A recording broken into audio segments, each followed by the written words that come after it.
Кандай мультфильмдерди көрчү элең? Спанч Боб, Губка Боб, аны экөө бирде. Дароо эле кичинекей кезиңер эсесиңер ушул мультфильм эсиңерге келет да? Ну погоди. Бентен. Губка Боб. Губка Боб. Ну погоди. Бэтмен. Так. Башка жокпу? Башка кино көрчүмүн, мен көп деле мультик көрчү эмесмин. Кандай кинолор көрчү элең? Один дома. Ушул сыяктуу толтура кино. Кандай аниме көрчү элең? Аниме көрбөйм. Такыр. Керексиз кинолор, жандай мультиктер көрбөйм да, жашоодогу. Кереги тиген кинолорду көрөм. Кандай кинолорду көрдүңөр эле? Марвел. Аха.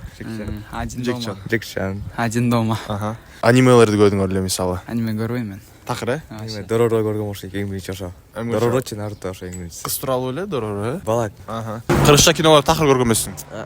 Эмнеге? Эмне себептен? Балким биздин кинолор андай деңгээлге жете элекпи же кандай? Жок, андай деле эмес. Кызыктуу кино болсо көрүп коем, ата кызыктуулар чыкса керек, бирок мен көргөн эмесмин.